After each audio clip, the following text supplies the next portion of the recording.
Thank はい。you. Hi, Kenji. How are you? Good. To start, not only is this visually stunning as a motion picture because of just the scope of Lord of the Rings, but you also get to bring anime to the franchise. And for you, what was the most important part about honoring both Lord of the Rings and anime when bringing these two mediums together? もちろん確立されたローズ・オブ・ザ・リングという世界観があって、そして今回アニメということで展開されたわけなんですけれども、その二つを融合するということにあたって、最も重要だと意識された点というのはどういったことだったんでしょうか。そうですね。一番意識したのは、実写のピーター・ジャクソンの三部作のファンの人たちが、見ても、これは同じフランチャイズの作品だっていうふうに、認めてもらうために、どうしたら、アニメを普段見ない人でも実写映画と同じように映画を見てもらえるかっていうことをすごく意識しました。なので、アニメではあるけれども、実写映画を撮るような感覚で、この作品を自分も演出しました。で、モーションキャプチャーを使って実際の役者の演技をデータ化して、取り入れたり、あとは、そうですね、実際のカメラをセットに置いて撮影するように、レンズの画角であるとか、照明とかも、一旦、3D の空間上で、組み上げて作っていって、それを最終的に 2D のアニメーションにするというような作業をしているので、実写のファンが見ても遜色のないアニメーションにするということに、一番注意した部分だったと思います。So one of the things I was most conscious of is the fact that even though there are so many Peter Jackson trilogy fan of the real live action movies,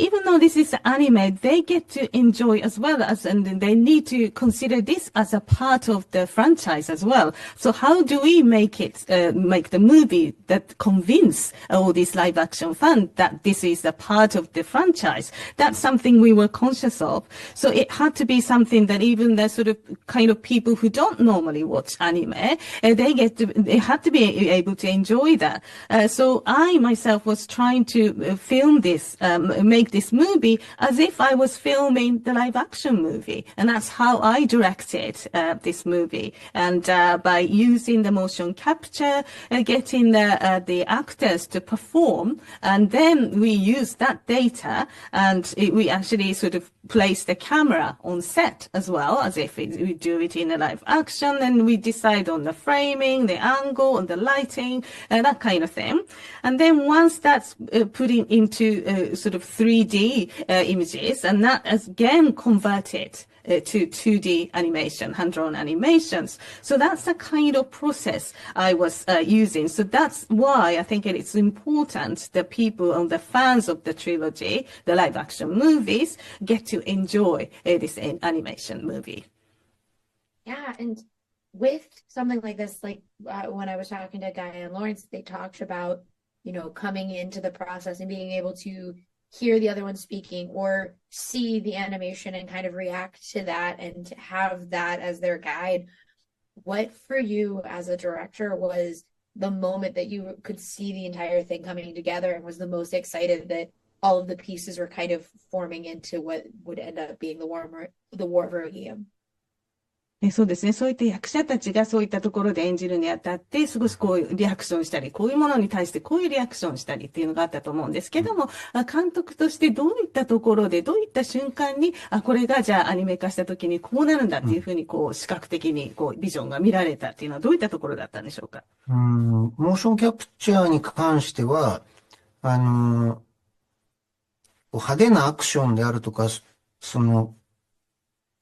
アニメ的な動きというよりは、馬に乗る時の、姿勢だったり、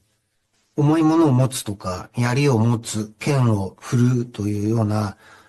むしろ、リアルな動きの部分っていうのを、モーションキャプチャーでは大事にしていました。それは、2D のアニメで描く上でも地味だけれどとっても大変な作業なので、そこを少しでもアニメーターを助けられるようにするために、ああ、なるほど、人間って歩くときってこんなに体重移動して体が動くんだなとか、実際の剣を持ったときって、このくらい重い感じが伝わるんだなとか、そういう部分っていうのをすごく大事にして、撮りました。で、逆に、そのアニメ的な派手な動き、スノートロールと戦うヘルムであるとか、最後にヘラが剣でアクションするところとかは、逆にアニメーションが得意な部分でもあるので、そういったところは、むしろアニメならではの動きっていうのを重要視して作っています。So when it comes to deploying motion capture technology, we didn't use it for that kind of flashy action sequences, or what we like to say about kind of anime-like movie movement, but rather something kind of like limited to something small movement. For example, what kind of posture does a human being have when they kind of mounted on the horseback, or when they are carrying something heavy or something like spears or sword, how does that kind of weight influence the way they move? And that kind of thing was kind of leading to have that kind of sense of realism in terms of the movement. And that's something that I thought it was important when it comes to deploying motion capture technology. And that's something that would aid when it comes to drawing in a 2D hand drawing animation. Even though that is not like some kind of flashy kind of part of the work, 2D animation, drawing this kind of work, but that is nevertheless important. So that is aided the way they were drawing in hand. And also when they were like, maybe kind of when they're walking, how does that sort of weight is kind of shifting in the body, that kind of thing. And also maybe when you're holding the sword, or because it's heavy, this much heavier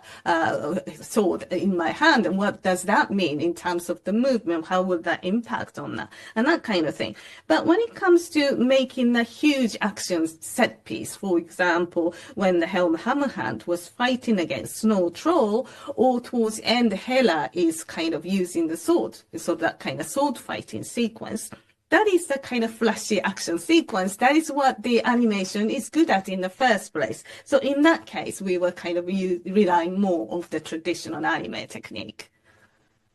Thank you so much for talking with me. I think this movie is absolutely beautiful, and I can't wait for everyone to get to see it. とても美しいと思います。ありがとうございました。Thank you very much. Thank you.